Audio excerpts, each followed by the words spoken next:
kita masuk ke italic and italic, ini dua aspek cara pandang gitu ya, dua aspek yang melihat ke properti dari tindakan tersebut.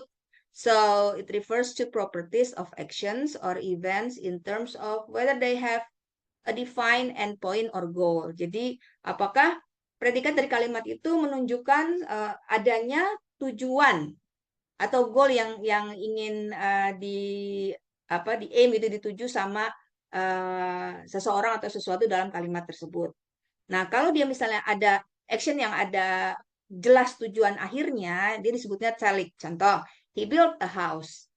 Berarti kan dari kalimat itu menunjukkan ada purpose-nya gitu. Maksudnya endpoint-nya itu jelas. The action has a clear endpoint. Jadi action-nya ini kan membangun. Yaitu membangun apa? Bangun rumah sampai apa?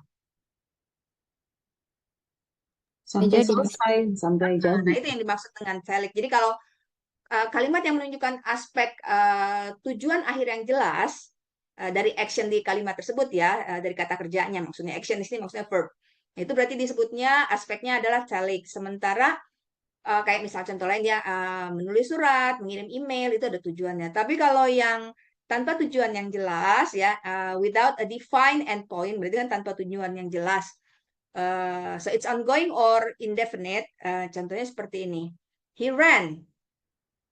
Ya, kecuali di situ ada tujuannya to apa gitu ya. Tapi kalau misalnya cukup atau he cried. He's been crying all day gitu. Itu italic gitu. Itu jadi statementnya cuma menunjukkan dia sedang apa, tapi tidak ada goal yang jelas gitu, yang definite.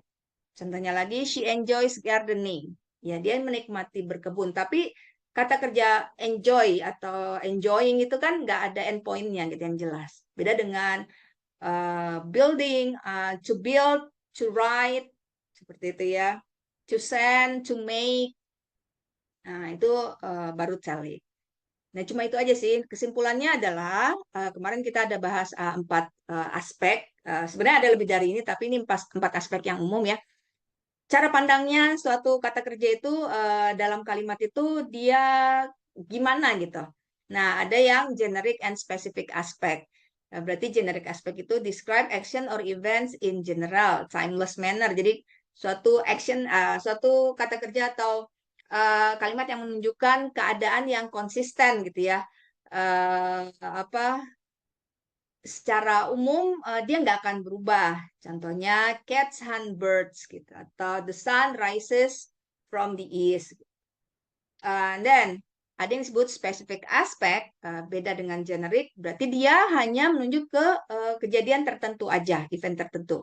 So it emphasizes individual occurrences. Example, yesterday the cat caught a sparrow. Ini kan spesifik ya, kemarin gitu. Kucing itu, nah itu udah spesifik. Kucing tersebut menangkap seekor burung. Apa itu burung sparrow? Ada yang tahu? Betul. Yes, that's right. And then, gimana dengan aspek statif and dynamic? Dari namanya pasti gampang lah ini. Namanya dynamic kan dinamis ya, bergerak terus gitu. Statif berarti kan diam ya. Jadi kalau yang statif aspect, the verbs describe a state or condition, it remains relatively constant over time. Biasanya to be nih, misalnya, she is my teacher. Itu kan itu suatu statement atau kondisi, I am confused. Atau they are my friends. Atau kalau yang pakai kata kerja seperti ini, she knows French. It's a state of or condition gitu. Sementara yang dynamic aspect, it describe action or processes.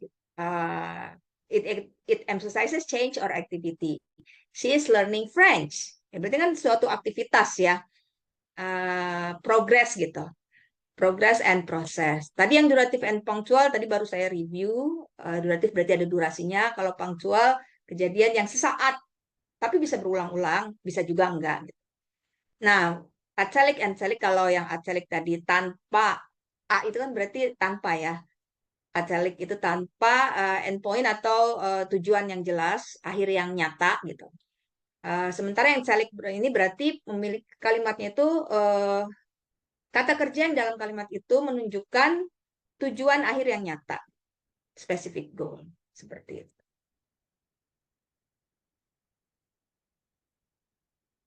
Oke, seperti itu untuk yang part yang belum saya jelaskan kemarin. Nanti akan saya masukkan ke materi yang kemarin ya, tambahan video.